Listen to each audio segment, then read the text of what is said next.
Bueno, a ver, pues vamos a seguir. Estábamos en el parágrafo 15, revisando un poco las características del ser del ente que comparece en el mundo circundante.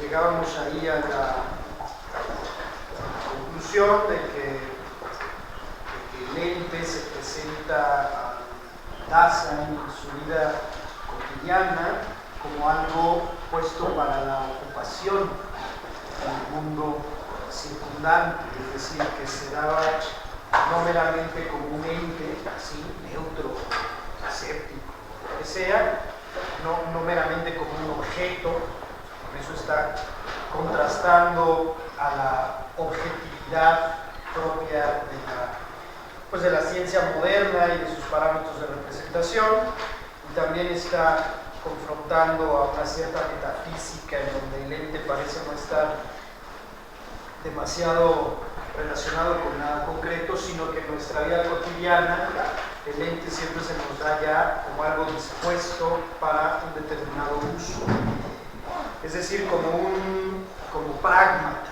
que es la idea que habíamos dicho,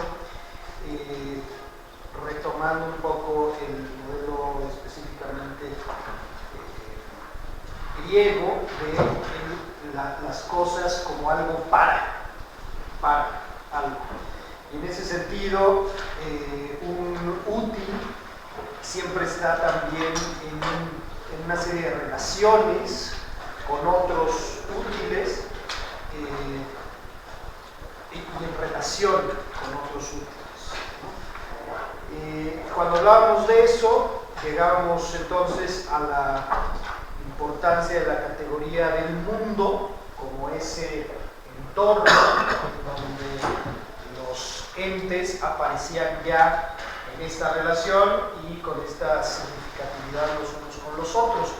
Sin embargo, el mundo mismo pues no es un ente intramundano más. El mundo es justamente el entorno, la condición de posibilidad de todas estas relaciones. Un útil puede llamar la atención por sus modos de ocupación, los modos como podemos ocuparnos de ellos, pero también puede llamar la atención justamente por su defectividad, o sea, por su inempleabilidad en un momento dado.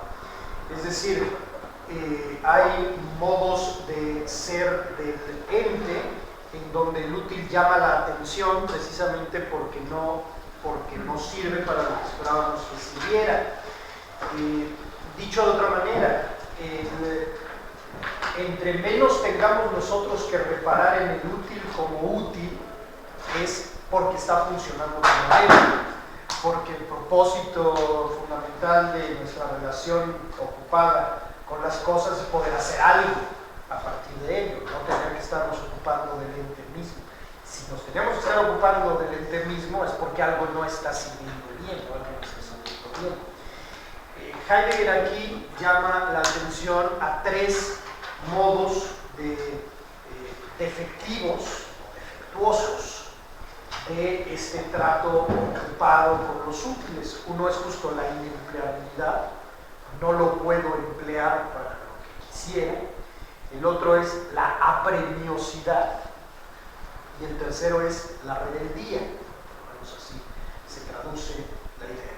¿Cuál es cada uno de estos? La inempleabilidad tiene que ver justamente con que algo no sirva para lo que dice que sirve. La apremiosidad es cuando nos falta algo con urgencia porque no lo tenemos a la mano cuando lo necesitamos. O sea, necesitamos escribir algo con urgencia y no disponemos de una pluma. En ese momento reparamos en la apremiosidad, es decir, en el modo defectuoso de un ente útil del cual no disponemos en ese momento. Y el tercero sería la rebeldía, que es un poco el término al que remite Heidegger cuando algo no se refiere ni a su inempleabilidad ni a su apremiosidad, sino más bien en el sentido de que se obstaculiza el acceso a ello, ¿no? Necesitamos una pluma para escribir algo y sabemos que la pluma podría estar en cierto lugar, pero hay algo que nos impide poder acceder a ella. Entonces, no es solamente ya un defecto de la pluma, no es tampoco la inexistencia de la pluma, sino son ciertas circunstancias que harían imposible acceder al uso en el momento en que se necesita. Otra vez, creo que lo que conviene es que vayamos pensando cómo todas estas categorías pueden aplicar a cualquier circunstancia particular en la cual nosotros pudiéramos en un momento dado encontrarnos. Esto es lo interesante del texto. Lo interesante de este tiempo es cómo está tratando de describir condiciones generales con las que nos topamos nosotros en la vida cotidiana, tanto para hacernos cargo de las cosas como para darnos cuenta de que no podemos hacernos cargo de algo por los modos defectuosos en que están operando estas mismas cosas. Lo que nosotros debemos ir haciendo es ver si nos identificamos efectivamente con estas formas de ocupación en el mundo que está describiendo Heidegger, o si sentimos que efectivamente no nos identificamos con ellas, o que tal vez falten algunas, ¿no? Que tal vez no está la descripción completa de lo que está haciendo Heidegger, porque él pretendería estar tratando de hacer una descripción muy a la fenomenológica, una descripción pues cuidadosa, exhaustiva, de estos modos en los cuales el ente intramundano comparece ante nosotros, ¿no? Ya de manera ocupada o ya de manera defectuosa de la ocupación, por lo menos en este primer caso, ¿no? Lo que sucede entonces en la inempleabilidad, en la venenosidad y en la rebeldía es que lo a la mano pierde en cierto modo su estar a la mano. Su característica es esa, ser un ente a la mano, pero ahí en ese caso no lo tenemos. Dice aquí Heidegger, el faltar de un ente a la mano cuya disponibilidad cotidiana era tan obvia que ni siquiera nos percatábamos de él, es un quiebre de las conexiones relacionales descubiertas en la circunspección. La circunspección se pierde en el vacío y solo ahora ve para qué y con qué estaba a la mano lo que falta. Otra vez, creo que el ejemplo lo pusimos la vez pasada. Nosotros llevamos un rato sentados en la silla en la que estamos sentados, pero hemos estado tomando la clase, no hemos estado pensando en la silla que nos ha estado sosteniendo. La manera en la que mejor funciona un útil es si no tenemos que estar pensando en él, sino en hacer algo utilizando ello y ya. O sea, tomar la clase sentados en la silla y ya. No estar pensando en la silla o en la comodidad de la silla. ¿No? ¿En qué momento, sin embargo, nos llamaría la atención el modo defectivo de este útil? Pues cuando nosotros tuviéramos que tomar la clase nos damos cuenta de que no hay una silla disponible. Entonces no voy a poder tomar bien la clase porque pensamos que me quede parado. O sea, este tipo de cosas que parecen tan cotidianas nos pasan todo el tiempo, por eso son cotidianas. Son los modos de relación que tenemos con las cosas todo el tiempo, ¿no? Los modos tanto digamos, comunes como defectuosos del trato con las cosas. A esto se refiere cuando habla de cómo se pierden las condiciones revisionales de la circunspección. La circunspección es que nosotros podemos estar absortos en tomar la clase, en ese sentido. Y esta conexión revisional de la circunspección se rompe cuando nosotros no podemos estar en lo que pretendemos estar porque tenemos que reparar en la inutilidad o la inempleabilidad de un determinado útil. Cada quien seguramente puede pensar como en ejemplos desde sí mismo en donde esto le sucede. Si no los tienen en este momento, cuando salgan y empiecen a hacer cosas, se van a dar cuenta de que esto en realidad opera así. O sea, funciona muy en la vida cotidiana así. El mundo entonces es, sin embargo, todo este entorno de conexiones revisionales a las que estamos haciendo referencia. no solamente las positivas, también las defectivas, ¿no? Las que algo no se relaciona como debe suceder. Ahora, dentro de estos entes no solamente estamos hablando de cosas como, por ejemplo, así la pluma, pero no solamente estamos hablando de la pluma o de la silla, sino estamos hablando también de los signos, del lenguaje en general. El lenguaje, los signos, también tienen estas remisiones intramundanas como útiles. Las palabras, por ejemplo, son también útiles en tanto entes a la mano de los que disponemos en un momento dado para establecer conexiones de significado, conexiones de sentido en el mundo. Esto es lo que Heidegger está abordando en el parágrafo 17, cuando se refiere específicamente a los signos y a la revisión de los signos y a su utilidad, ¿no? Entre distintos tipos de signos.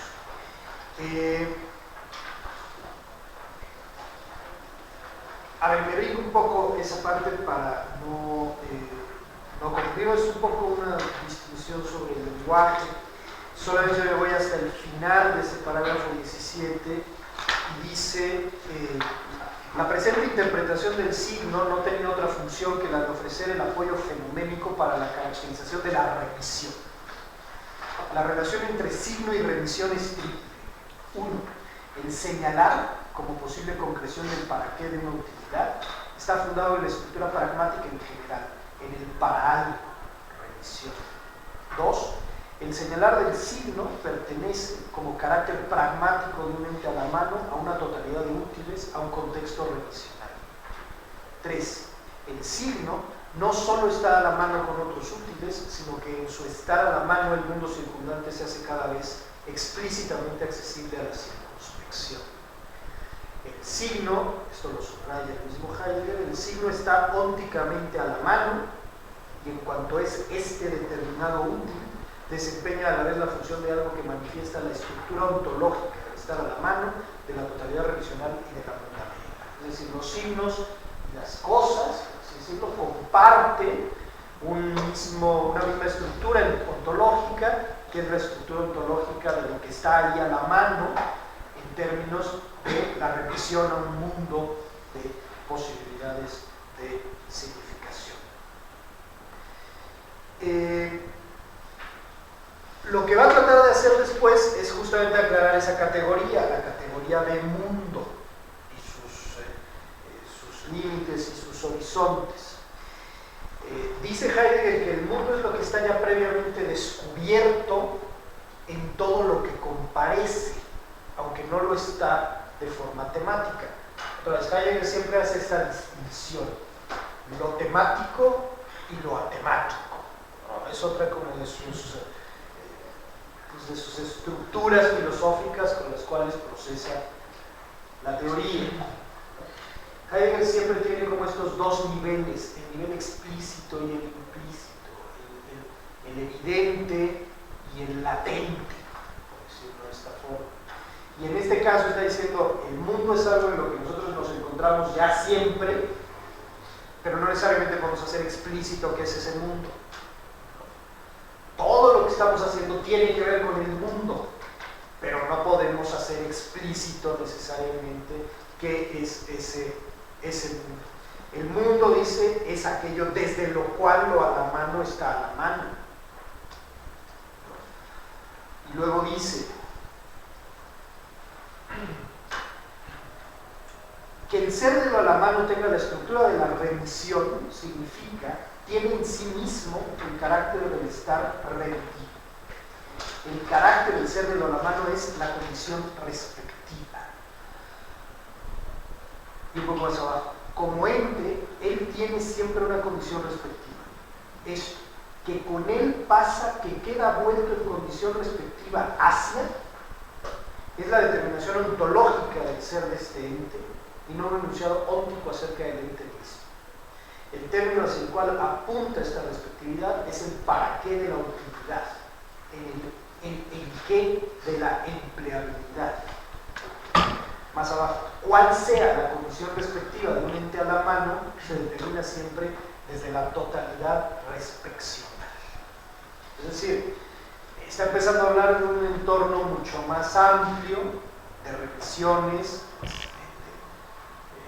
de referencias, este entorno que sería propiamente el mundo, en donde de una manera o de otra todo está relacionado con todo lo demás en términos de usos, significados, determinaciones, y una cierta condición, digamos, más o menos holística, esta expresión de Heidegger, o sea, que está tratando de romper, insisto, con esta tradición como de sujeto-objeto, donde las cosas parecen estar como desconectadas en términos epistemológicos. Aquí todo conecta con todo lo demás porque el significado y el sentido es remisional. Entonces todo establece como líneas de relación en todos los sentidos. ¿Hacia dónde remiten en último término todas estas remisiones? Remiten por un lado al todo de las remisiones, que es el mundo, y por el otro lado al remisionante, que es el Dasein. Entonces, lo que hay es una relación del Dasein con el mundo a través de toda la serie de tramas y de relaciones de significación que se urden en ese mundo a partir de los útiles a la mano de los que se dispone. Este sería un poco el resumen de lo que está tratando de decir. Está por un lado Dasein, está por el otro lado el mundo, como el horizonte de la totalidad respeccional, remisional, de todo lo que se dice, por ejemplo, de todo lo que se puede decir. Y en medio de estas dos, pues es una trama de relaciones de significación, donde todas llevan a todas, y en ese sentido se entreteje la significación o el sentido. ¿A propósito de qué? Pues de entes intramundanos, sean signos, lenguaje, sean cosas útiles con los cuales nosotros nos relacionamos con el mundo y sobre el mundo. Y al final también con nosotros, ¿no? Que todavía aquí no llega tanto esto, pero también los otros entran en este juego de aquello de lo que podemos hablar, con lo que podemos hablar, a partir de lo que podemos hablar, y que en todo remite efectivamente al mundo, ¿no?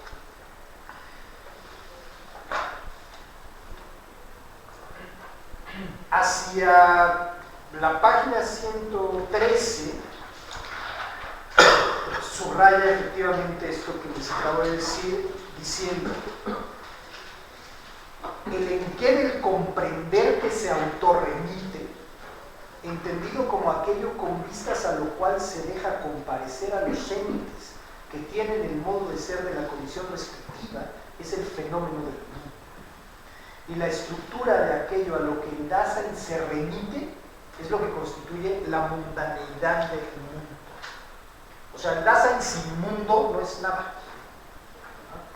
El Dasein remite necesariamente al fenómeno del mundo. Al hacerlo es mundano. Y todo aquello a lo que se refiere es la mundaneidad. Sí, con estos juegos de palabras. Y dice abajo: con los análisis precedentes no se ha hecho más que descubrir el horizonte en el que se ha de buscar algo así como el mundo y la mundaneidad. El comprender mantiene en una previa apertura los respectos que han sido examinados anteriormente.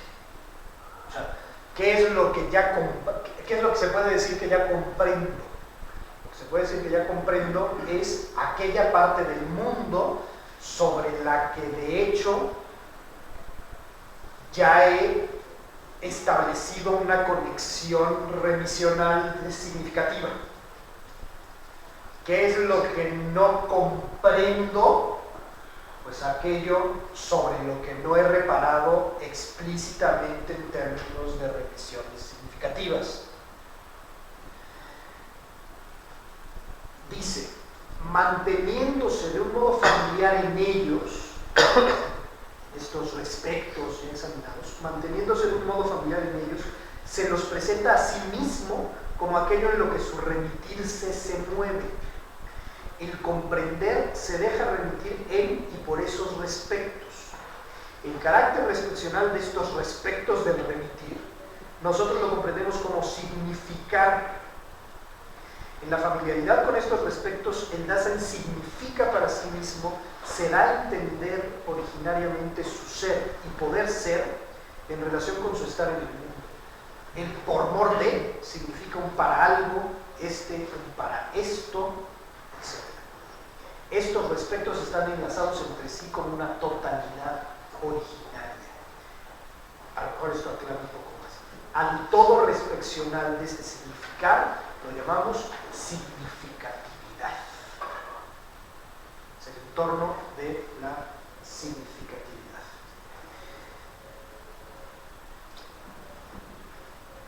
Lo que viene después es muy interesante. Justamente yo les decía que Heidegger está tratando de establecer un contraste respecto a la forma de conocimiento sujeto-objeto que se presenta en la modernidad. La base de ese tipo de relación sujeto-objeto la podemos encontrar en el racionalismo y particularmente en Descartes.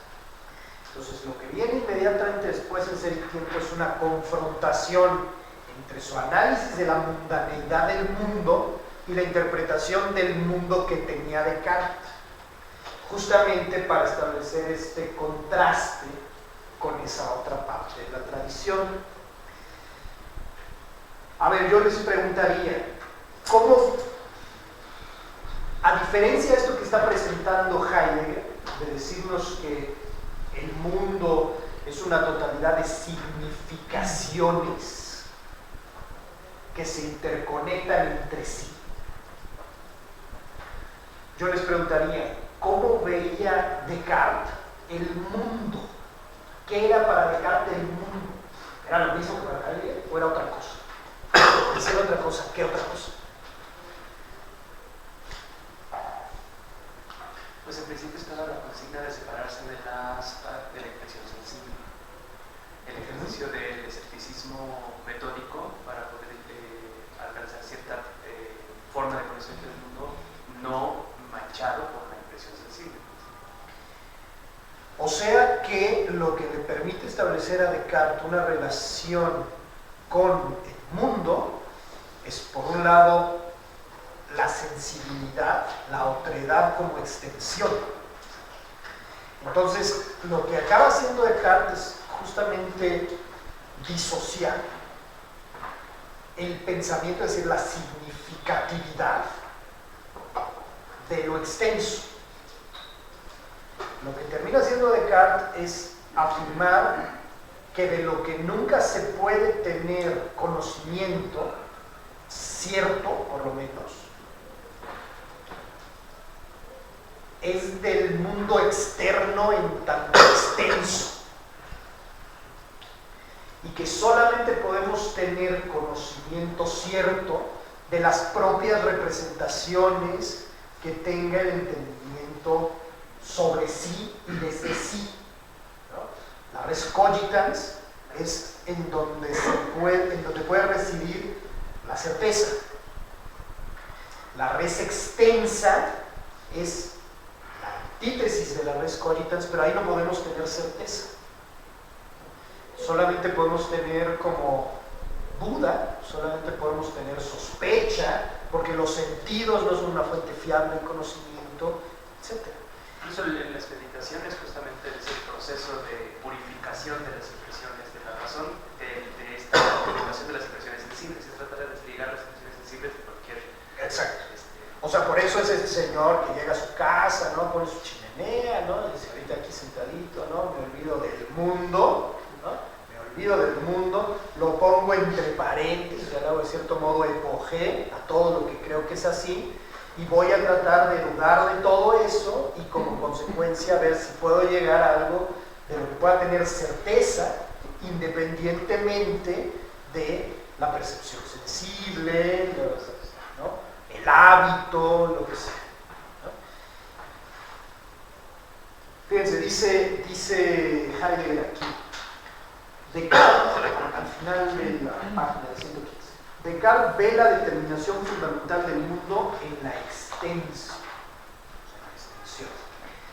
Y dado que la extensión es un momento constitutivo de la espacialidad, y que según Descartes es incluso idéntica con ella, o sea, espacio extenso, la espacialidad es en cierto modo constitutiva del mundo.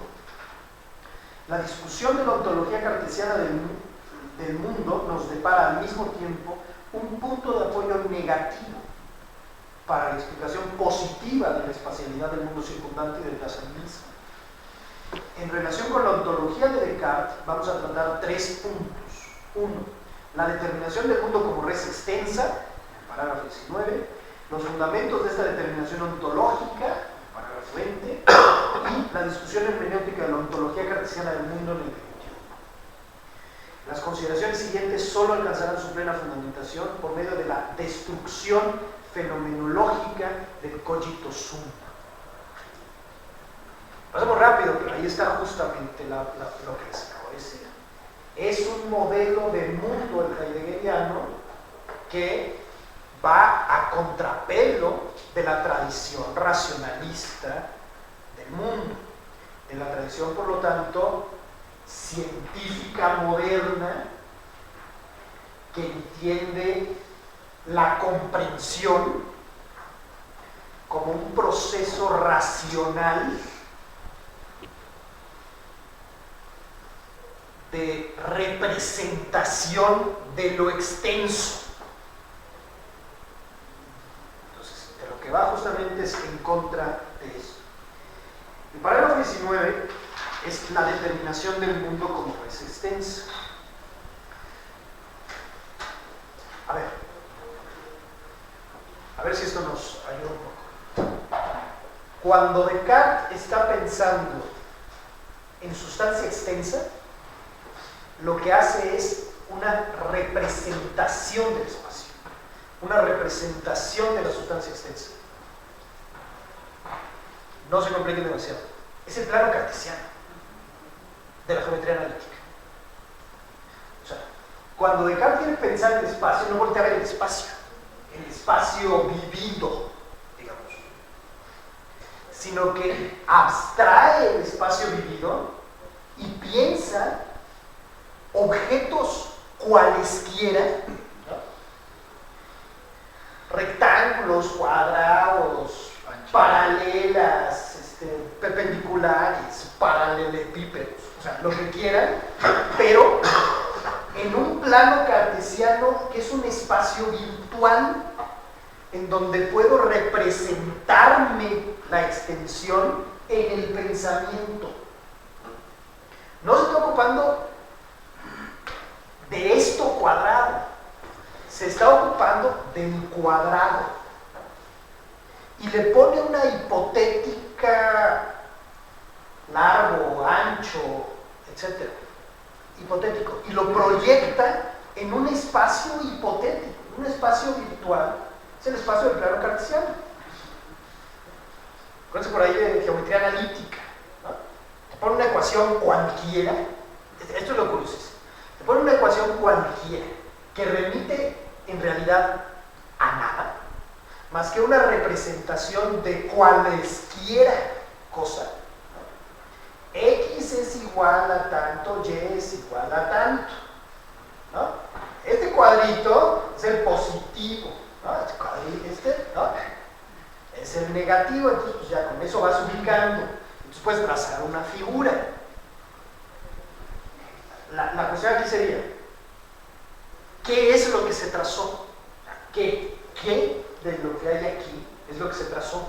¿Qué útil es el trazado en ese espacio? Ninguno. O eventualmente cualquiera posible. Entonces, a ver, el punto es este. Lo que está sucediendo con Descartes es que el espacio deja de ser el espacio del mundo con sus significaciones pragmáticas, que es el espacio y las cosas pragmáticas con las que nos movemos todo el tiempo, y en vez de ocuparse de eso, hace abstracción de eso y se ocupa de un espacio virtualizado con representaciones de la figura en un espacio neutro y aséptico de las relaciones de la vida cotidiana con las formas.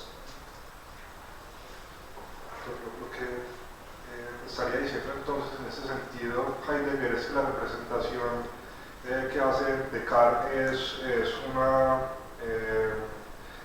limitante, es ¿cómo se dice?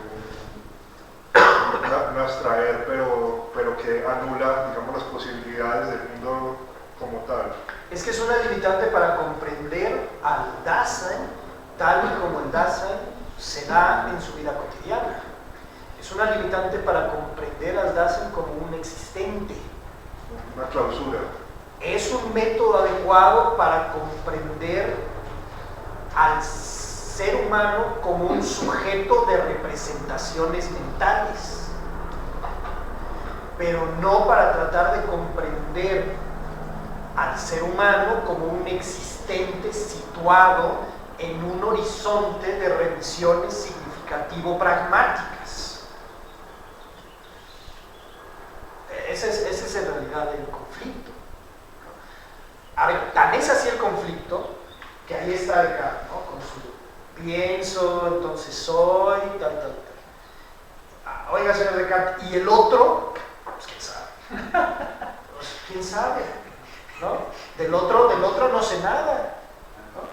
Ha de ser que piensa, ¿no? O sea, si he creído tanto tiempo que piensa y además resulta que he demostrado que Dios no puede necesitar que me esté engañando, pues hay que pensar. Pero no lo puedo saber con ningún tipo de certeza porque solo puedo tener certeza en mi propio proceso representativo. Pero lo que Heidegger estaría diciendo es, ¿cuándo en la vida cotidiana nos pasa eso?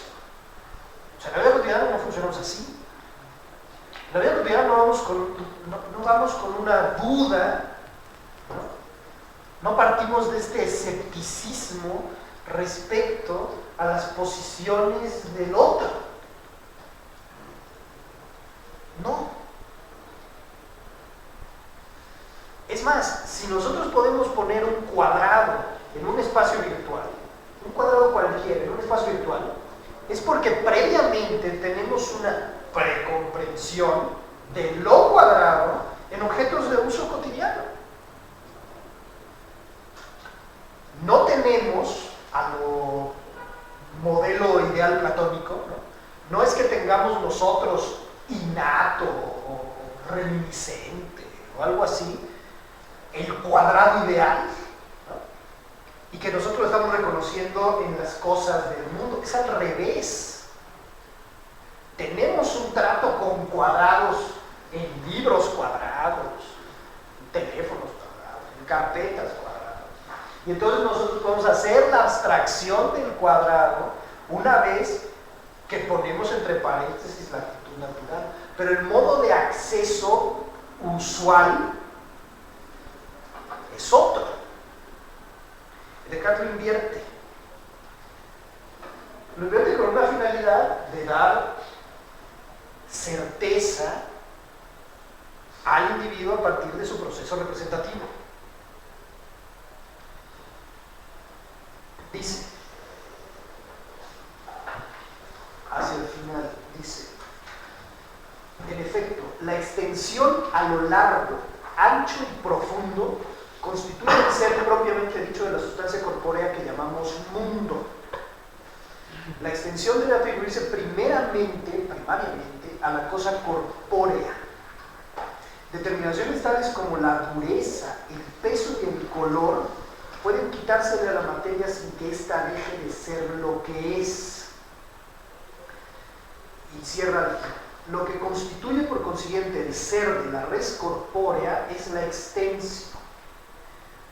Lo omnímodo, divisible, figurable et móvil.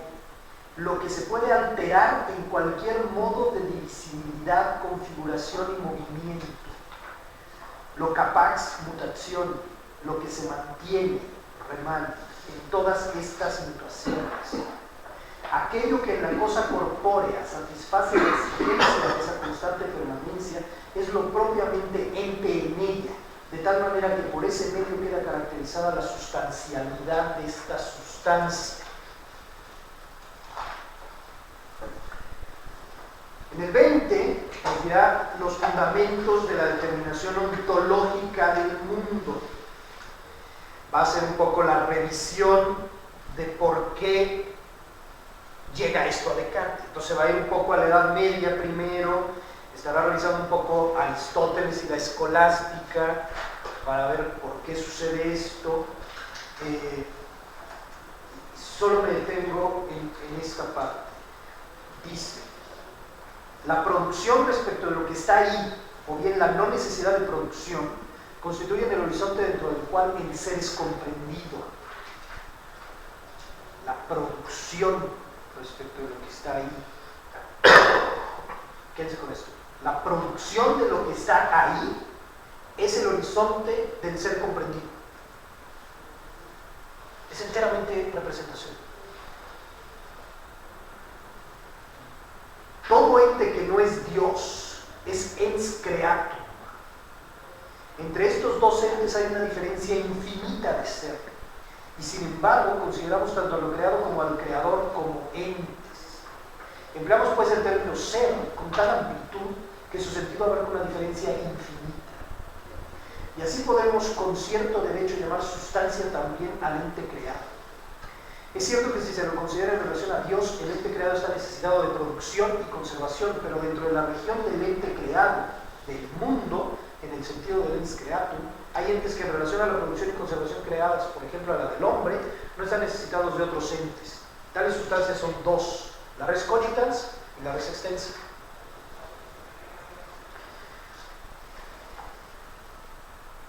Descartes se está haciendo cargo de un problema que viene desde la ontología medieval, y es el problema del modo como la significación del ser afecta a cada uno de los entes de que se habla.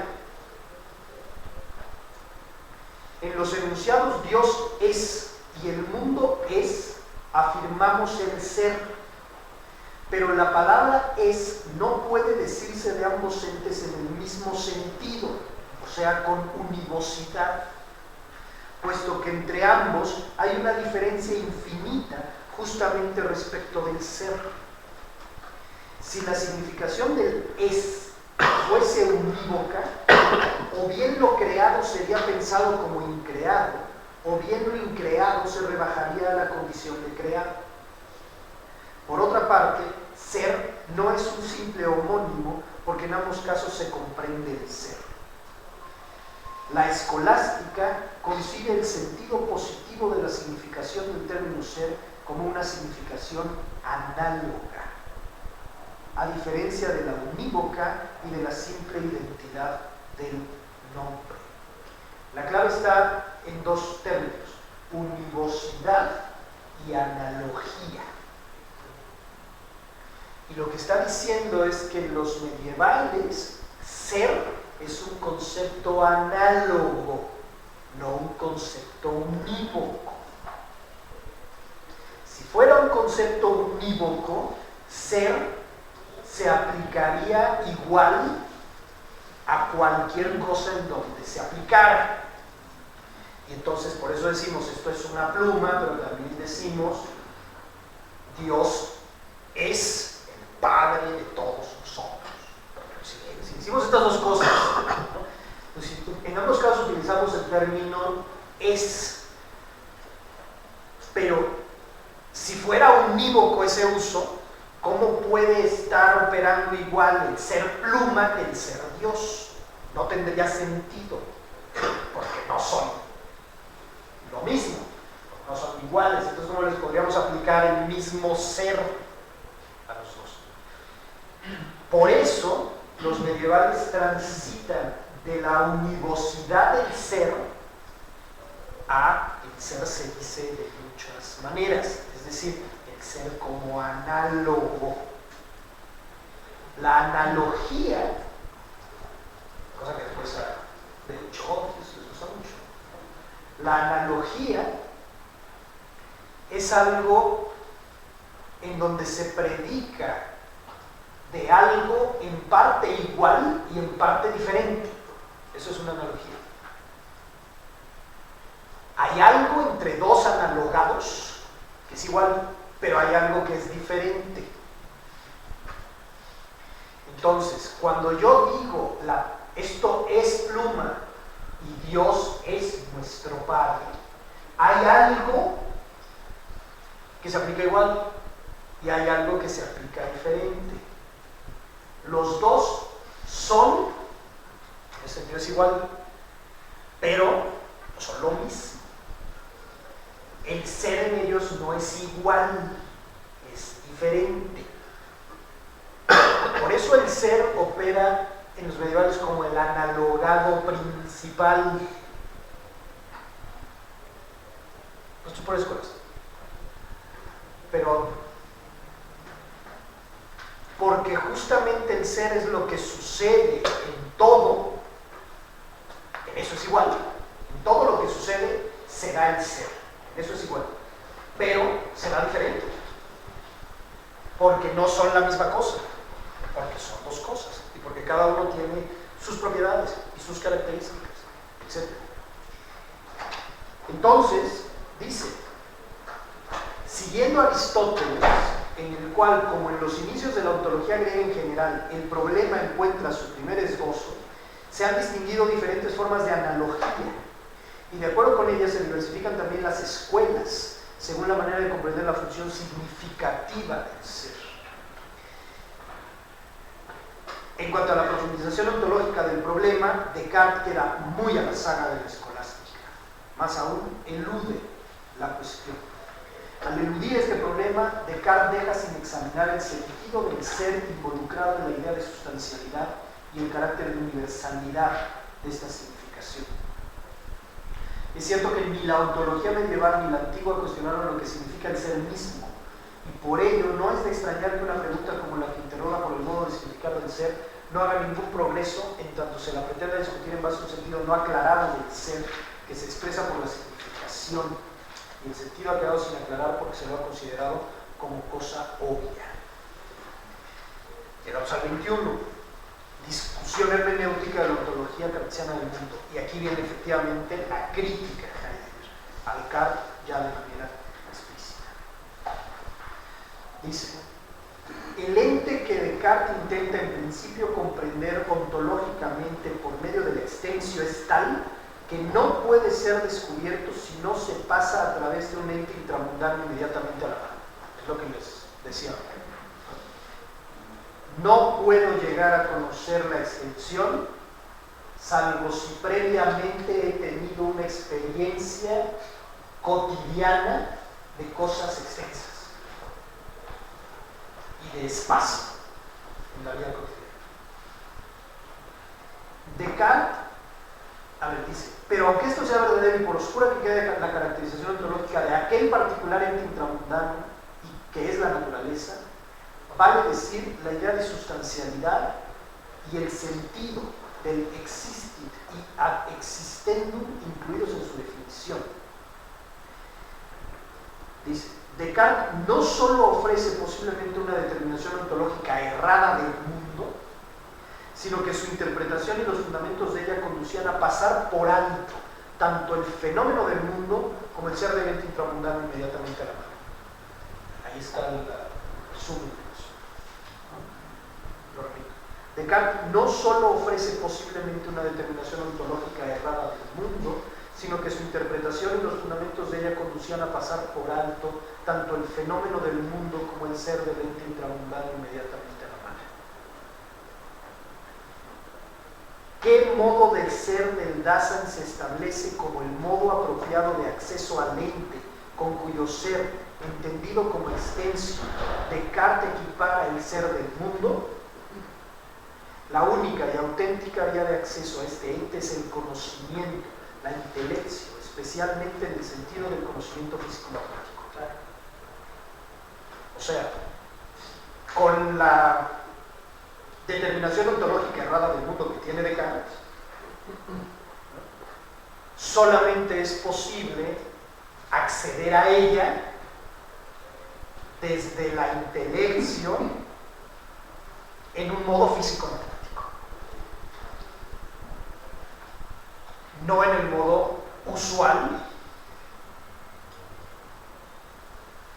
en que se nos da el fenómeno del mundo como el ser del ente intramundano inmediatamente a la mano.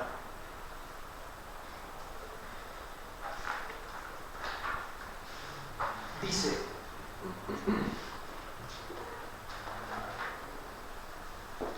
Descartes no se deja dar el modo de ser del ente intramundano por este mismo, sino que, basándose en una idea de ser no justificada, no desvelado, ser como permanente estar ahí, le prescribe en cierto modo al mundo su verdadero ser. Le prescribe. A ver, subrayo esto. Descartes no se deja dar, o sea, no ve algo que parece obvio, no se deja dar. El modo de ser del ente intramundano por este mismo, sino que, basándose en una idea de ser que sacó de quién sabe dónde, ¿no? Que dice, no justificada, ¿no? Basándose en una idea de ser que sacó de quién sabe dónde, le prescribe, impone al mundo su ser. Lo que determina su ontología del mundo no es primariamente el recurso a una ciencia eventualmente apreciada en forma especial, las matemáticas, sino la fundamental orientación ontológica hacia el ser, como permanente estar ahí, cuya aprehensión se lleva a cabo en forma evidentemente satisfactoria por el conocimiento matemático. A ver, el asunto es este. Las matemáticas no hacen en realidad una abstracción del mundo, sino que solamente ven en el mundo aquello que es susceptible de esa abstracción. O sea, el modelo físico-matemático se opera como una especie de filtro entre nosotros y el mundo. Si yo pongo un filtro verde, unos lentes verdes para ver el mundo se va a ver verde. No porque sea verde, sino porque los lentes me hacen verlo verde. Si los lentes que pongo son la físico-matemática, lo que voy a ver es un mundo físico-matematizable. Y solo aquello que sea susceptible de ser visto así, es decir, como extensión potencialmente cuantificable.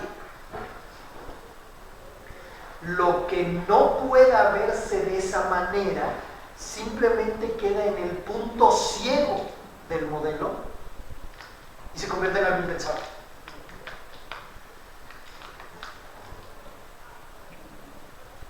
Cuando Galileo habla de la matemática universal, de la matesis universal, y dice que justamente la composición ontológica del mundo es la matesis universal, ¿no? Entonces es una ontología. No quiere decir entonces que el mundo efectivamente sea matemático.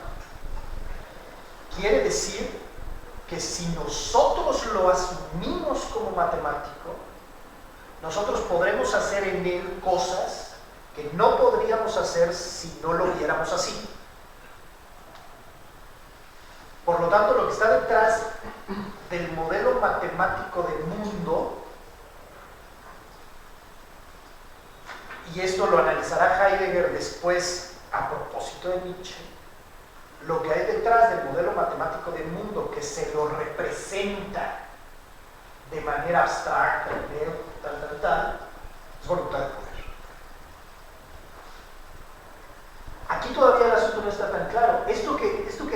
llama aquí la idea de ser no justificada. Esto que dice aquí Heidegger, esta idea de ser que se sacó de quién sabe dónde.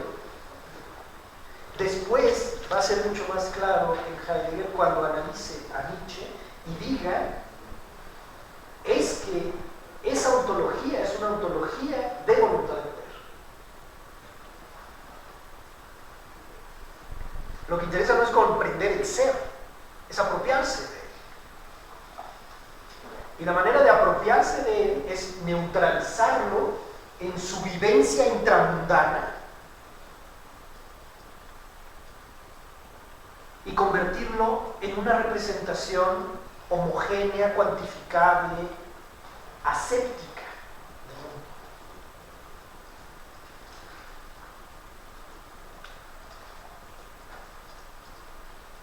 Descartes realiza, dice, de esta manera explícitamente la transposición filosófica que permite que la ontología tradicional influya sobre la física matemática moderna y sobre sus fundamentos trascendentales.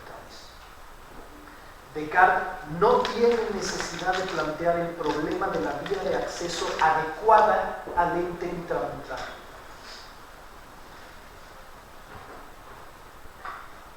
Descartes sabe muy bien que el ente no se muestra inmediatamente en su ser verdadero. Lo inmediatamente dado es este trozo de cera que tiene un determinado color, un cierto sabor, que es duro, frío y produce un cierto sonido. Pero esto, y en general todo lo que presentan los sentidos, carece de importancia ontológica. Pero es lo de todo el tiempo. O sea, es la manera como accedemos al mundo todo el tiempo. Eso no importa. Carece de importancia ontológica. Los sentidos no hacen conocer en absoluto el ente en su ser, sino que solo anuncian el carácter útil o perjudicial de las cosas externas del mundo para el ser humano corpóreo. Por los sentidos no recibimos ninguna información sobre el ente en su ser. Resulta claro cuán poco capaz es Descartes de dejarse dar en su modo propio de ser lo que se muestra en la sensibilidad, y con mayor razón aún de determinar ese modo de ser. Un parrafito y piso pedazos. Lo tumbó.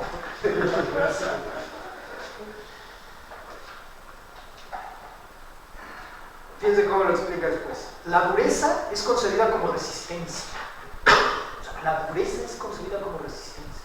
Pero ni esta ni aquella son comprendidas en un sentido fenoménico como algo experimentado en sí mismo y determinable en esta experiencia. Resistencia quiere decir para Descartes, tanto como no ceder el puesto, es decir, no sufrir cambio de lugar. La resistencia de una cosa significa entonces permanecer en un lugar determinado con respecto a otra cosa que cambia de lugar. O lo que viene a ser igual, cambiar de lugar a tal velocidad que le permite ser alcanzada por esa otra cosa.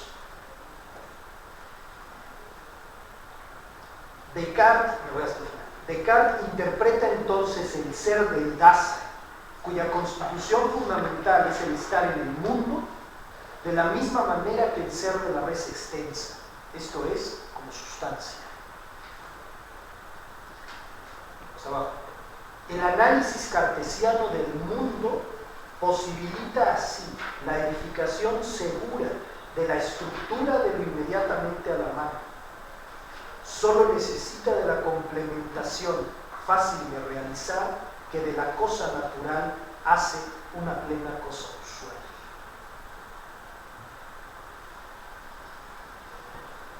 Los valores son determinaciones que están ahí en una cosa.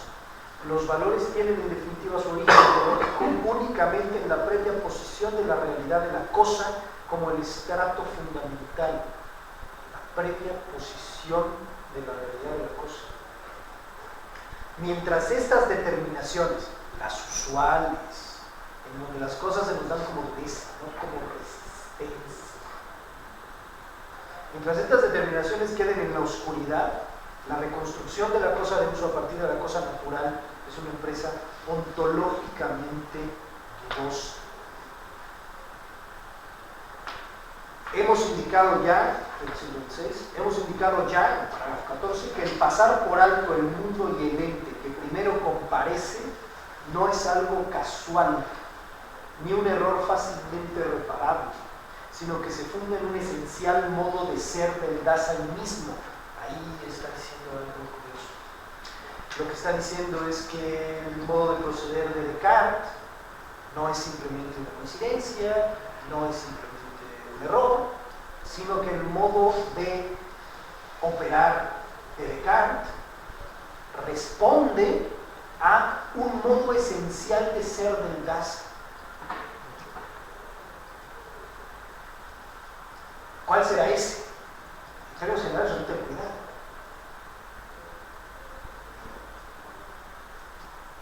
Lo que quiere Descartes es certeza. ¿Y para qué quiere certeza? La certeza, la búsqueda de la certeza, es una forma de cuidado.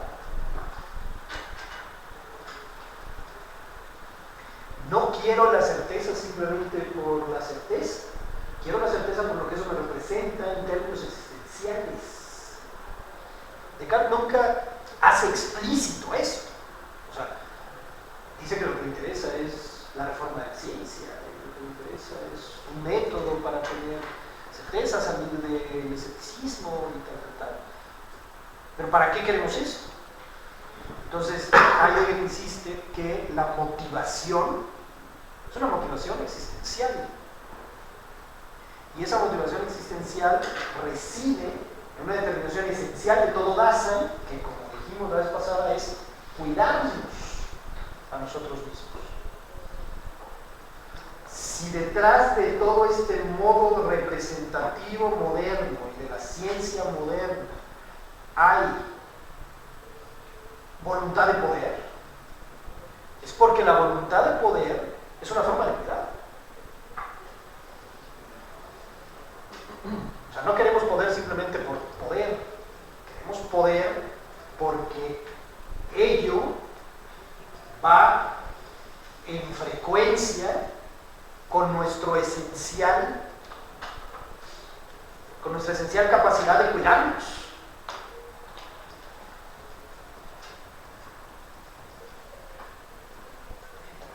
Y entonces dice, cuando la analítica del Dasein, cuando la analítica del Dasein haya hecho transparentes aquellas estructuras fundamentales del Dasein que son las más importantes dentro de los límites de esta problemática, solo entonces la crítica que hemos hecho a la ontología cartesiana del mundo, ontología que es fundamentalmente la usual todavía hoy, podrá ser filosóficamente legitimada. Por eso habrá que mostrar inmediatamente lo siguiente. 1. ¿Por qué se pasó por alto en el comienzo de la tradición ontológica decisiva para nosotros, explícitamente en Parménides, el fenómeno del mundo? ¿De dónde procede el constante retorno de este pasar por alto? O sea, acaba de hacer una relación Parménides-Descartes, ¿no? Es decir, esto que acaba de explicar que hace Descartes viene de Parménides. ¿Por qué a Parménides se le olvidó tomar en cuenta el fenómeno del mundo? 2. ¿Por qué el ente intramundano reemplaza como tema ontológico al fenómeno pasado por alto? O sea, lo que no reparó Parménides es al ente intramundano. 3. ¿Por qué este ente es encontrado en primer lugar en la naturaleza? 4. ¿Por qué la complementación de tal ontología del mundo, sentida como necesaria, se realiza con la ayuda del fenómeno del valor? Las anteriores reflexiones sobre Descartes estaban destinadas a hacer comprender que ni el partir desde las cosas del mundo, ni el orientarse por el conocimiento presuntamente más riguroso del ente, dan garantía de que se ha llegado al terreno en el que se pueden encontrar fenoménicamente las estructuras ontológicas inmediatas del mundo, del Dasein y del ente intramundano. como ya tumbó la noción de extensión cartesiana, entonces ahora tiene que dar una visión alternativa de la espacialidad. La espacialidad de lo a la mano dentro del mundo, que es la que no hizo Descartes. Descartes hizo la espacialidad de lo no a la mano. Entonces, lo que él tendrá que hacer es la espacialidad de lo a la mano dentro del mundo. A ver, vamos a ver si qué tanto vamos siguiendo el asunto. En la vida cotidiana, es pregunta, en la vida cotidiana, ¿cómo se nos da el espacio? ¿Qué es el espacio para nosotros en la vida cotidiana? El espacio para nosotros en la vida cotidiana no es la extensión del plano cartesiano, no es la representación espacio. ¿Cómo vivimos el espacio? Habitándolo. ¿Y cómo es eso? ¿Cómo habitamos en el espacio? ¿Cómo nos referimos cotidianamente a nuestro habitar en el espacio? El cuerpo. Sí, pero ¿con qué términos nos referimos al espacio? ¿Te diriges a algún lado? Bueno, hablas de zonas, ¿no? Hablas de cercanía, hablas de lejanía.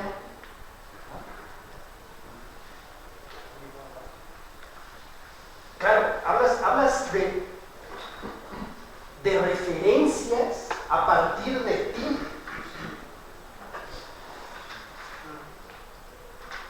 Entonces, la espacialidad a la que va a hacer referencia, como la espacialidad del oente intramundano, ¿verdad?, es esta.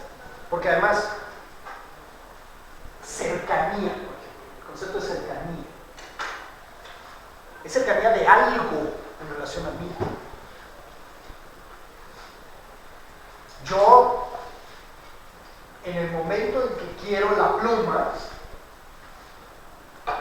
me vinculo a la espacialidad de ese ente intramundano útil que es la pluma y lo reconozco en la remisión significativa de su cercanía.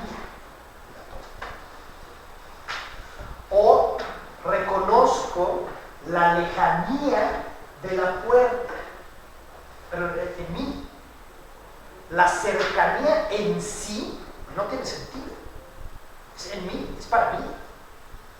La puerta no es distante en sí, es distante de mí ahora.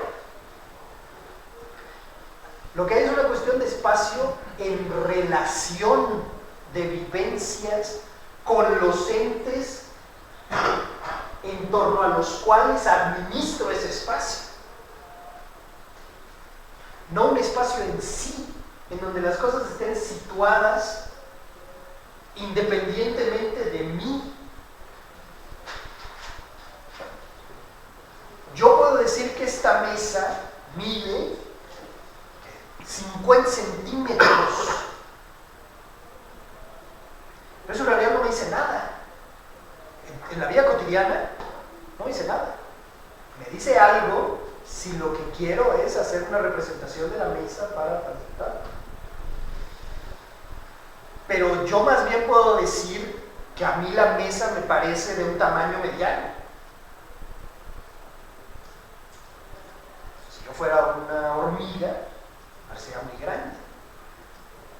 Es decir, 50 centímetros ¿es grande o es chico? Pues esto depende. Depende de quién, depende del revisor. Espacialidad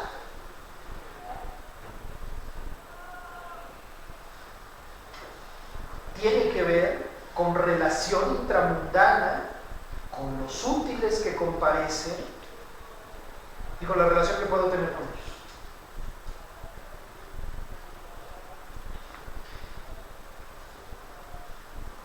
Ahí hay una especie de perspectivismo entonces, ya que no puede hablarse de una espacialidad, de una temporalidad en sí misma, sino depende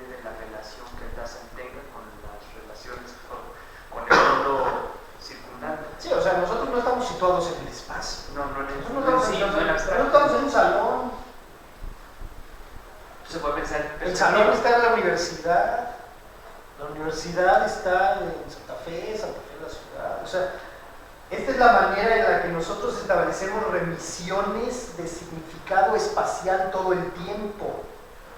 Nosotros estamos situados en el espacio. El espacio se abre, más claro, el Dasein abre espacios conforme él va incorporándose en los espacios.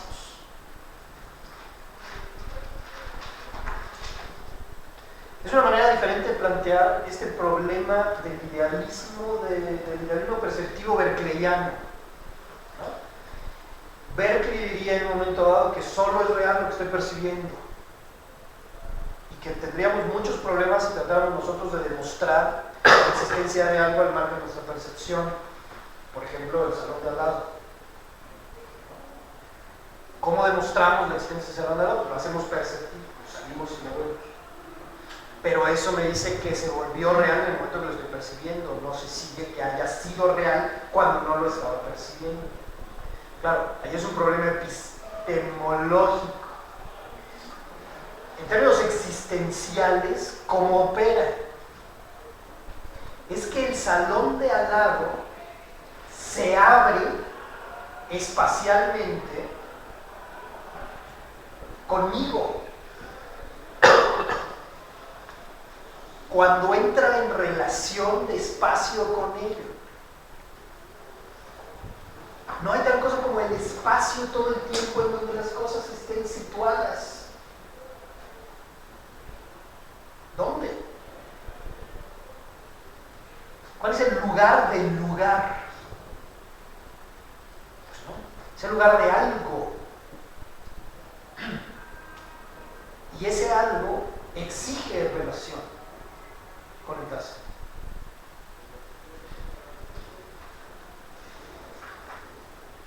Dice Heidegger, ¿hasta qué punto en la caracterización de lo a la mano hemos tropezado ya con su espacialidad?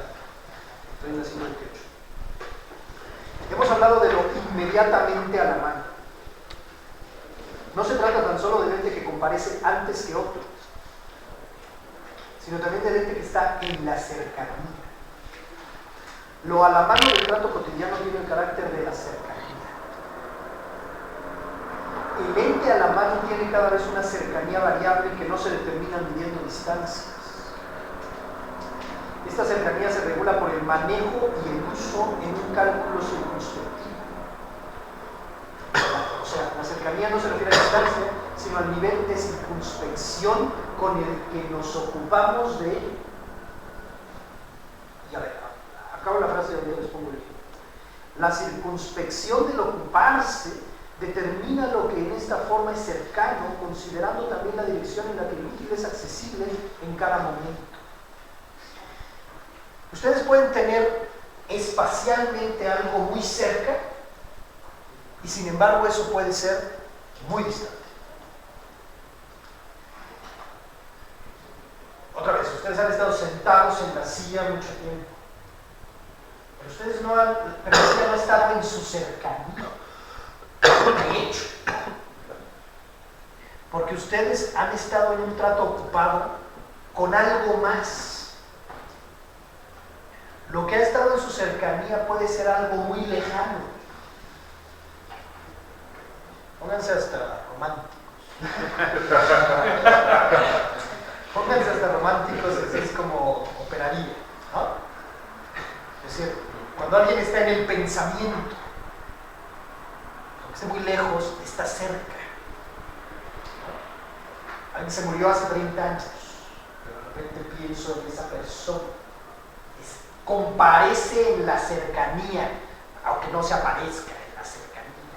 O sea, la cercanía tiene que ver con la exterioridad espacializada o espacializante. La cercanía es una conexión remisional con significaciones del mundo. Igual la lejanía.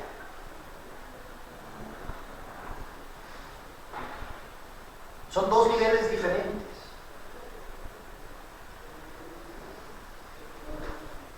La cercanía direccionada del útil significa que este no tiene simplemente su lugar en el espacio comúnmente que está ahí en alguna parte, sino que en cuanto útil está por esencia colocado, instalado, emplazado, puesto.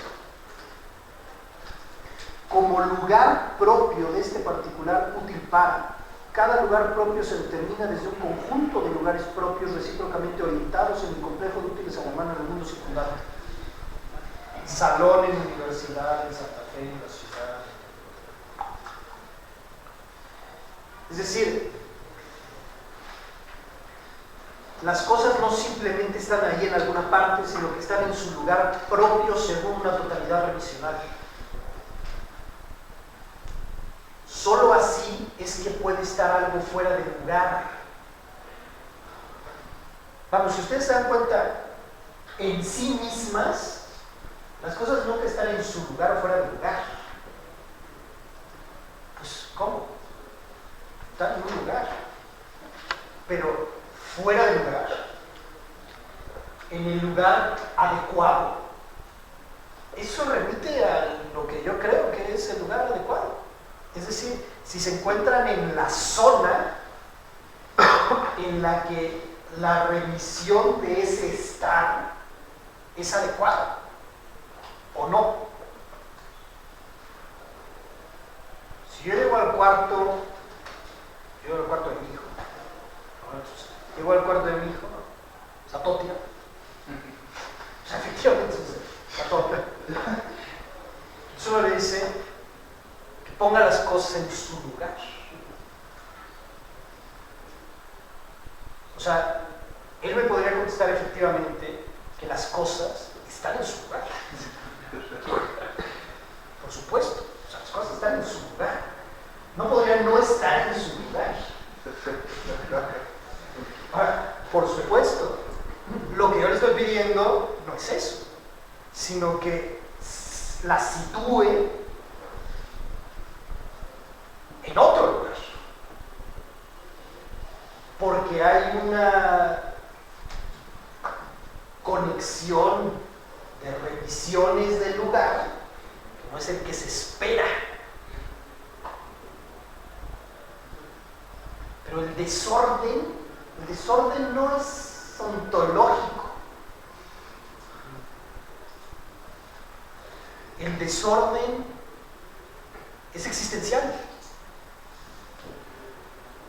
Es un existente el que espera un orden y entonces reconoce un desorden si no está el orden que espera. Pero no hay nunca en sí mismo un desorden. Todo está donde va, está. En el sentido del azar tampoco es ontológico. O más bien hay una relación. El azar implica justamente que las cosas no ocupan necesariamente un espacio, porque la necesidad les vendría dada de lo que yo le proyecto, lo que yo espero, ¿no? En cambio, más bien al contrario. Las cosas siempre están azarosamente situadas en algún lugar. La necesidad es algo que se desprende del rigor del pensamiento, que quiere resituar, reorganizar eso que por azar está como está.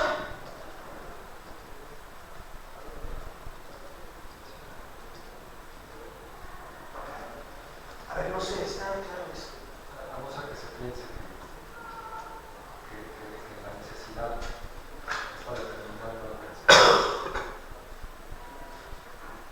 O sea, que no es el pensamiento que pone la necesidad o que exige el orden de la necesario, sino que esta manera de pensar es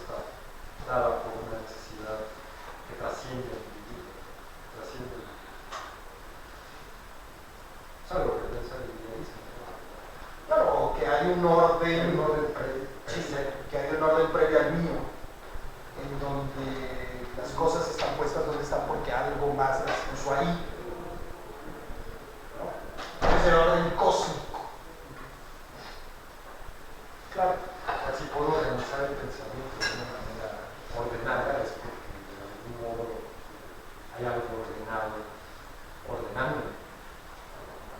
Sería esa la forma. Claro. Aunque ahí en realidad nos remite a otra hipótesis, ¿no? O sea, no es la del mundo cotidiano, ¿sabes? Porque suponer ese orden es ir más allá de la referencia intramundana. O sea, la referencia intramundana, ¿qué es lo que simplemente muestra? La referencia intramundana lo que simplemente muestra es todo está puesto en algún lado. Todo está puesto en algún lado. Si yo reconozco cercanía o no de eso, esa es la relación conmigo y con el uso que quiera hacer de ello o no. La cercanía, además, no tiene que ser necesariamente comparecencia física en la cercanía. Bien puede ser comparecencia de la significación en mí de algo. Lo que tengo más presente. Dice,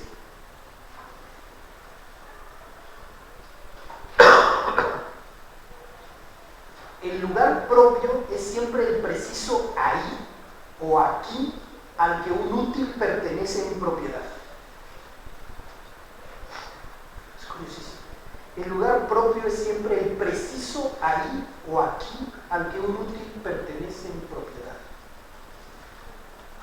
La pertinencia de ese ahí o ese aquí, la pertinencia depende siempre del carácter pragmático de lo a la mano, es decir, de su pertenencia restriccional a un todo de útiles. Pero la pertinencia que hace determinables los lugares propios de un conjunto de útiles, o sea, que los juguetes estén guardados en la pertinencia que hace determinables los lugares propios de un conjunto de útiles tiene como condición de posibilidad el adonde en general, hacia adentro del cual se le asigna un determinado complejo de útiles la totalidad de lugares propios. Este adonde de la posible pertinencia pragmática que en el trato ocupado se halla de antemano ante la mirada circunspectiva es lo que nosotros llamamos la zona.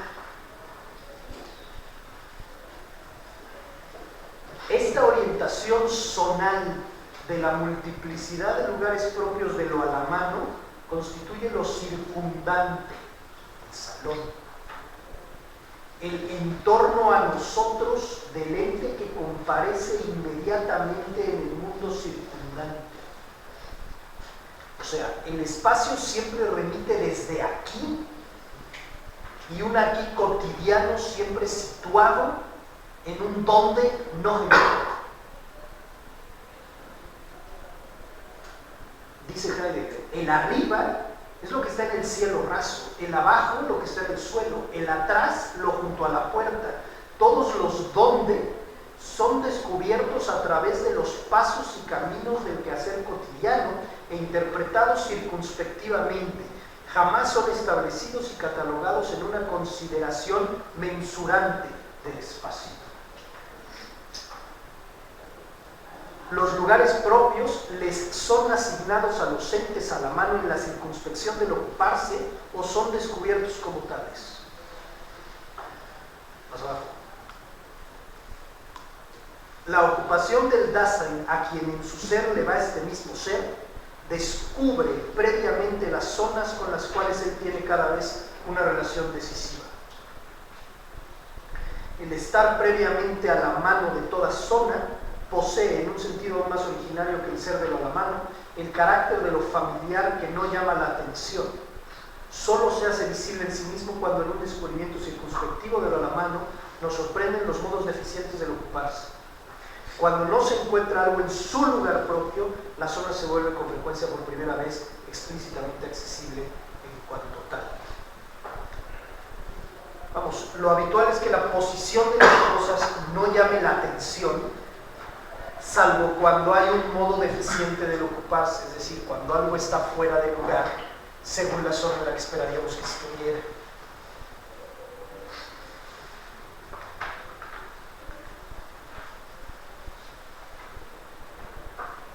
El Dasein, en cuanto a espacialidad, está en el mundo como direccionalidad.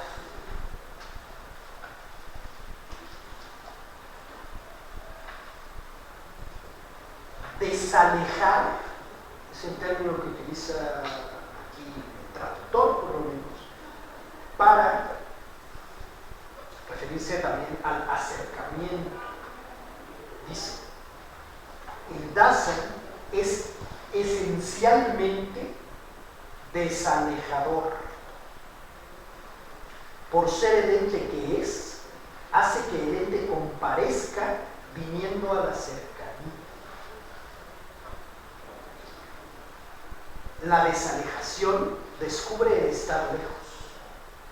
El estar lejos, al igual que la distancia, es una determinación categorial del ente que no es Dasein. En cambio, la desalejación debe ser entendida como una existencial. Si el Dasein quiere hacer algo con algo, tiene que acercar. Si el Dasein quiere hacer algo con algo, lo tiene que desalejar. Lo tiene que allegar, lo tiene que traer hacia sí. Puede ser, insisto, una cosa, o puede ser la comprensión de algo. Si quiere comprender algo, tiene que traerla hacia sí, esa comprensión. Tiene que allegarse. Dos puntos, y en general dos cosas, no están propiamente alejadas la una de la otra, ya que por su modo de ser, ninguno de estos entes es capaz de desalejar. Desalejar es inmediata y regularmente acercamiento circunspectivo, traer a la cercanía, como son el procurarse algo, aprestarlo, tenerlo a la mano. El Dasein, pues subraya Heidegger, el Dasein tiene una tendencia esencial a la cercanía. Todos los modos de aceleración de la velocidad en los que en mayor o menor grado estamos forzados hoy a participar tienden a la superación de la lejanía.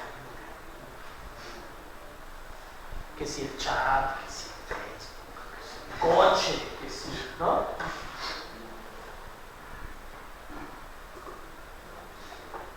Con la radio, por ejemplo, ese es un ejemplo, es la época de la mecánica, vamos. Con la radio, por ejemplo, el Dasein lleva a cabo hoy, por la vía de una ampliación y destrucción del mundo circundante cotidiano, una desalejación del mundo cuyo sentido para el Dasein no podemos apreciar aún en su integridad. Está pensando en el radio. O sea, la persona que está oyendo el radio, lo que está muy cerca es algo que está muy lejos. Entonces, desalejó esto. Pero muchas veces lo que tiene muy cerca, no lo siente cerca. A ver, es lo mismo que cuando vemos que están dos personas en una mesa y cada uno está con su teléfono, ¿no? O sea, es el desalejamiento por un lado, que es esencial a nosotros, pero que a través de ciertas formas científicas, tecnológicas, etcétera, etcétera, nos alejan de lo más cercano y nos acercan lo más lejano, paradójicamente. Pero en la cosa habla más bien de la equidistancia, ¿no? Todas estas cosas están creando equidistancia, ya no permitimos cercanía y lejanía. Y luego Claro. vamos a describir la jarra como la cercanía de la comprensión real de la jarra a través de lo que hablan como terminado de predecir. La jarra en sí. Entonces, aquí está diciendo que la radio sí crea una desalejación, sí crea una comprensión. Yo creo que son dos momentos. O sea, esta conferencia es posterior. Es una conferencia que ya responde un poco a la comprensión que va a tener de la técnica en general. Y sí tiene un poco la idea de que la técnica lo que hace es modificar dramáticamente nuestro modo natural de acceso al mundo. Nuestro modo natural de acceso al mundo tiene que ver con la cercanía, con el desalejamiento, con etcétera, etcétera. Y aquí solamente intuye que la tecnología algo hace con esto. Ya ahí es mucho más claro que lo que hace es instaurar nuevos modos de relación con el espacio, nuevos modos de relación con el tiempo, que apuntan a algo que hoy más o menos es más común en ciertas reflexiones sobre la técnica. De hecho, lo que opera, por ejemplo, en un correo electrónico a un chino, ¿no?, es la extinción del espacio. Es la extinción del espacio, ¿no?, la desaparición del espacio. No es solo el desalejamiento, es la desaparición del espacio. Y además, la desaparición de la relación espacio-tiempo vivido. Piénsenlo de esta manera. Si yo antes le quería mandar un mensaje a un chino, hace 300 años, yo le quería mandar un mensaje a un chino, pues tenía que hacer mi cartita, ¿no? O sea, en un barco, la carta, pues se subía al barco, o sea, el mensaje estaba ligado espaciotemporalmente al desplazamiento del mensaje. Ahora no. Y entonces la consecuencia es una especie de colapso de la relación vivencial espacio-tiempo, una cierta instantaneidad. Ahora, si lo que ha hecho aquí, esto no es tan paradójico, si lo que ha hecho aquí es que el desalejamiento es esencial al nacer,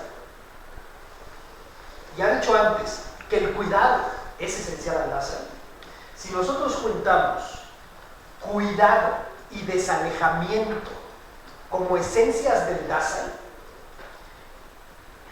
el colapso del espacio-tiempo vivido para la instauración de la instantaneidad es la máxima expresión de la esencia del cuidado desalejante del Dasein,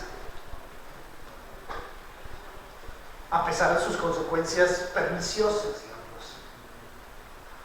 Pero sería la máxima expresión de lo que de hecho estaríamos buscando esencialmente: allegarnos todo, acercarnos todo, perder la distancia y la frontera, traerlo todo aquí y ahora. Claro, insisto, a Heidegger no se le ocurre tanto así todavía, intuye algo de eso.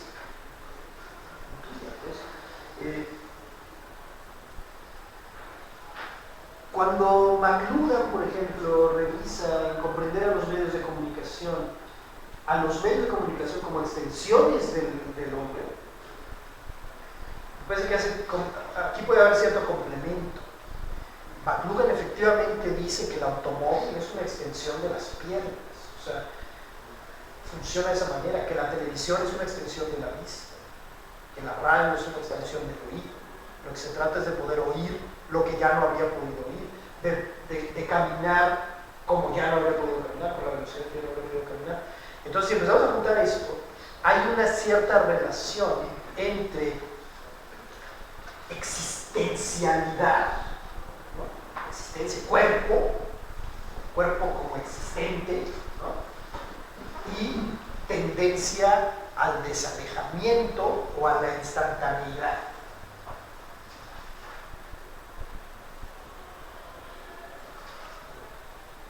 ¿Por qué acusa a Parménides de ser el principio de este reino del espacio vivido?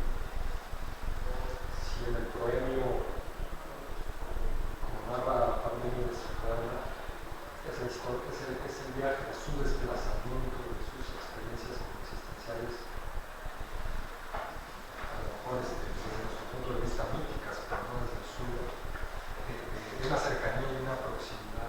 ¿Por qué acusa? Porque creo que lo que está viendo más bien es la identidad lógica, ¿no? La identidad lógica de la conclusión del poema, ¿no? El ser es y el no ser no es.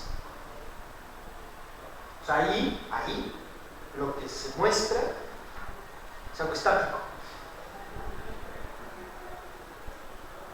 no algo como el devenir heracliteano, no tiene que ver con el cambio, al contrario, tiene que ver con algo estable, idéntico. por lo tanto también instantáneo. Instantáneo.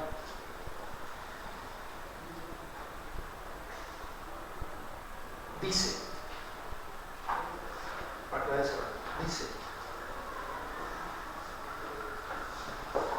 incluso cuando nos servimos de medidas exactas, decimos, hasta aquella casa hay una media hora. Esta medida debe entenderse solo en un sentido apreciativo. Media hora no son 30 minutos, sino una duración que no tiene ninguna extensión en sentido cuantitativo. Esta duración es interpretada siempre desde ocupaciones usuales cotidianas. Las lejanías son evaluadas primeramente, incluso ahí donde se conocen las medidas oficiales, de una manera circunspectiva. Acercamiento y desalejación son cada vez un estar vertido en ocupación a lo cercano y desalejado. Pero es en este hacérsele a uno donde el correspondiente mundo llega a estar propiamente a la mano. Este saber solo tiene sentido en y para un ente que sin medir extensiones está vuelto en ocupación hacia un mundo que lo atañe. A ver, ahora les adelanto un poco eso. Aquí lo está haciendo con el espacio. Es un poco más oscuro cuando lo hace con el espacio. Después lo va a hacer con el tiempo. Lo mismo lo va a hacer con el tiempo. En el tiempo es un poco menos oscuro el asunto. Y después lo que va a hacer es relacionar esto con disposiciones afectivas, con estados de ánimo. Entonces el asunto también se vuelve peculiar, porque con la cercanía o la lejanía nos vincula un determinado estado de ánimo.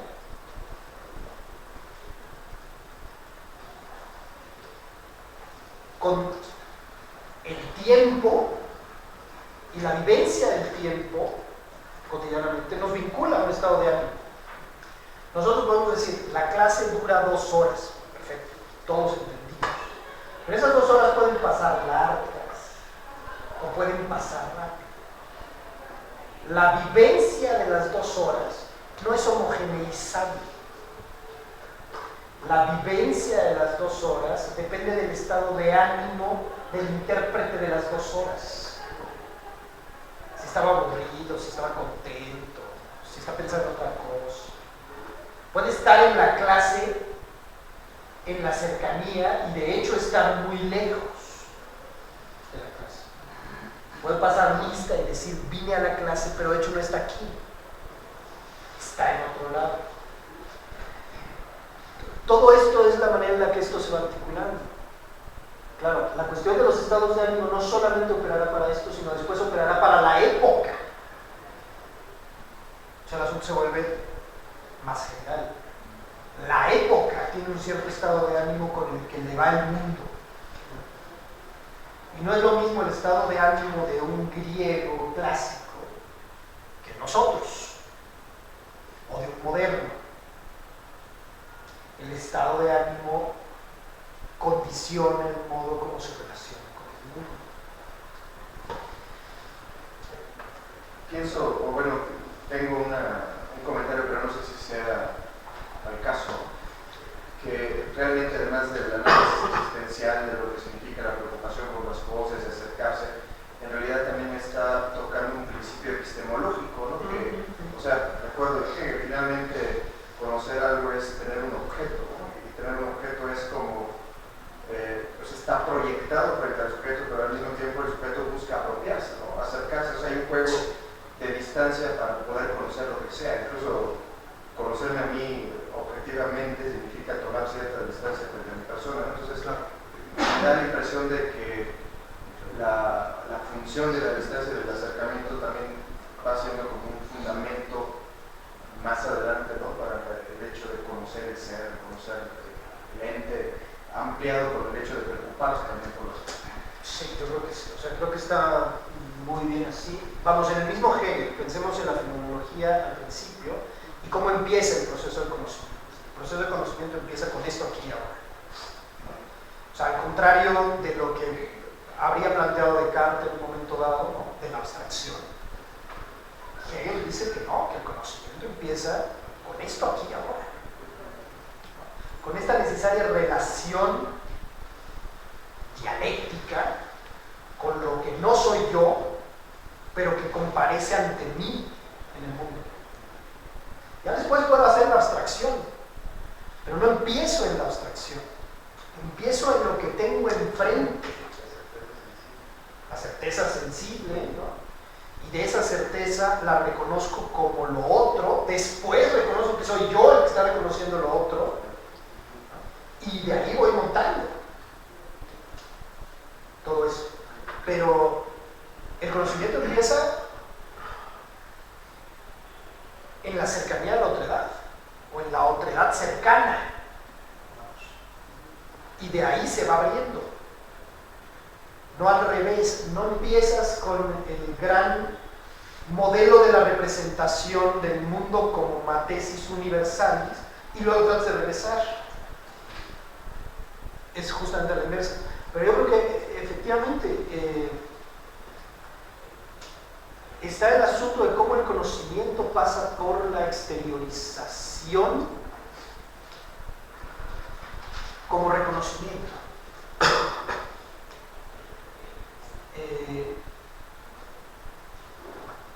Y cómo espacio-tiempo funcionan primariamente también en relación a esos espacios de reconocimiento inmediatos, en vez de como representaciones neutras.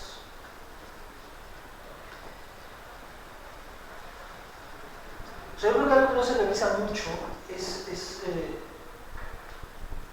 la influencia de Hegel en todo esto. Yo creo que tiene su libro sobre Hegel, claro, cursos, pero creo que a veces no se revisa mucho en lo que tiene que ver con la idea de historia del ser, toda la influencia que tiene Hegel aquí. Hay que tratar de ver eso. Bueno, a ver, si quieren, nada más cierro muy rápido el parágrafo para... Dice: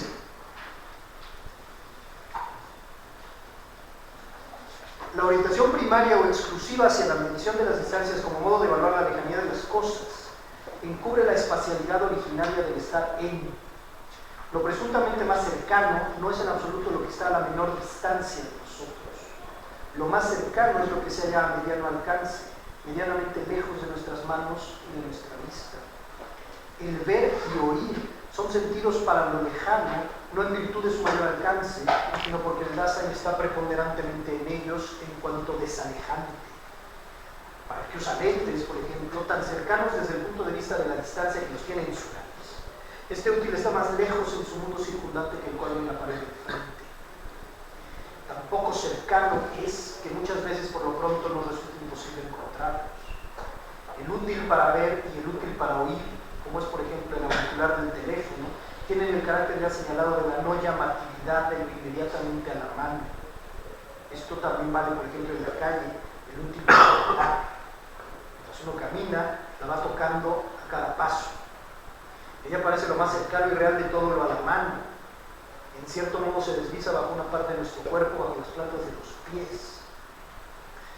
Luego dice: cuando el Dasein pone algo cerca de sí en la ocupación, esto no significa que lo fije en un lugar del espacio a la menor distancia de algún punto de su cuerpo. En la cercanía significa en el ámbito de lo inmediatamente a la mano y la circunspección. El acercamiento no toma como punto de referencia a la cosa yo dotada de un cuerpo, sino el ocupado estar en el mundo, es decir, lo que en este estar en el mundo comparece inmediatamente. O sea, es que también la otra concepción de espacio es óntica, es la concepción de la cercanía del alcance del cuerpo. Pero la referencia ontológica es justo la de un Dasein en cuanto existente, que la cercanía no tiene que ver con lo que puede agarrar. Porque eso sería óptico, eso es lo que puede agarrar el cuerpo. La ocupación de un lugar por parte del Dasein debe concebirse como una desalejación de lo a la mano en el mundo circundante en una zona previamente descubierta por la circunspección. El Dasein comprende su aquí desde el ahí del mundo circundante.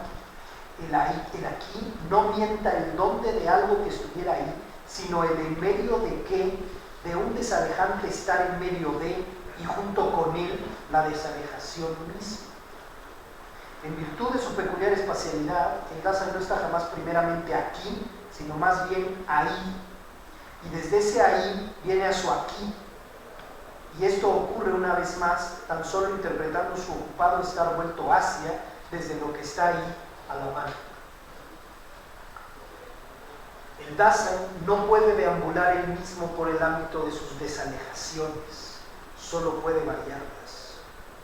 El Dasein, en cuanto a estar en desalejante, tiene a la vez el carácter de la direccionalidad. Todo acercamiento ha tomado previamente una dirección hacia una zona dentro de la cual lo desalejado se acerca para volverse determinable respecto de su lugar propio. El ocuparse circunspectivo es un desalejar direccionado.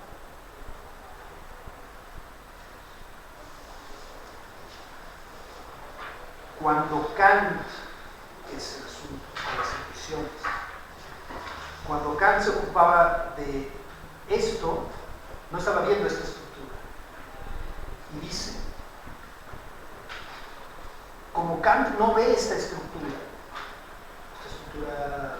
con la cual operamos ontológicamente, con la desalejación, porque Kant dice que nosotros solamente podemos ver, solo podemos conocer algo en el marco de la intuición de espacio-tiempo. Entonces, Dios parece que está diciendo un poco lo mismo.